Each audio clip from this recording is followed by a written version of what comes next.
शादी के मंडप पर विक्रांत के सामने नीतू और विशाखा का सच आ जाता है। धैर्य विशाखा पर गंभीर इल्जाम लगाता है। दादी अपनी जान गंवा देती हैं और मन्नत के साथ विक्रांत का रिश्ता भी पूरी तरह टूट जाता है। लेकिन यह तो सिर्फ शुरुआत है। आगे जो होने वाला है वह पूरी कहानी की दिशा बदल देगा।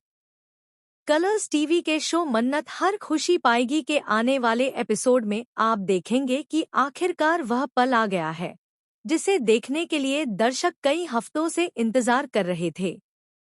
विक्रांत की जिंदगी में छुपे हर राज का पर्दा फाश हो चुका है। उसके बचपन से जुड़े कई सच, नीतू और विशाखा की चालें और परिवार के पीछे छिपे घातक पाप ऑल एक एक करके सामने आने लगते हैं।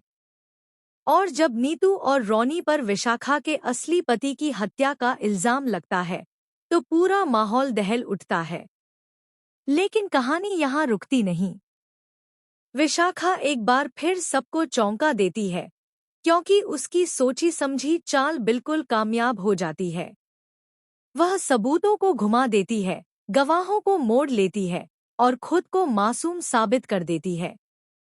उसी के साथ विक्रांत की सोच पूरी तरह बदल जाती है।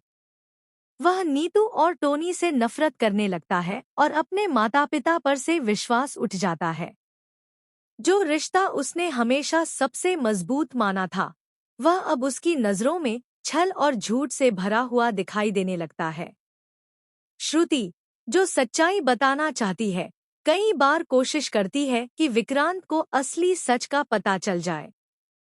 लेकिन नीतू उसे रोक लेती है क्योंकि उसे डर है कि कहीं सच सामने आ गया तो परिवार हमेशा के लिए टूट जाएगा। नीतू बार बार विक्रांत को समझाने की कोशिश करती है, पर विक्रांत का दिल इतना आहत है कि वह उसकी एक भी बात सुनने को तैयार नहीं। वह अपनी माँ से पूछता है, मैं आप पर विश्वास क्यों करूं, जब आप ही ने मेरी जिंदगी के सबसे अहम सच मुझसे छुपाए। इसी उथल-पुथल के बीच मन्नत और धैर्य दादी को लेकर वापस आते हैं। लेकिन तभी एक ऐसा सदमा सामने आता है जो पूरी कहानी को झकझोर देता है। विक्रांत की दादी अब इस दुनिया में नहीं रहीं।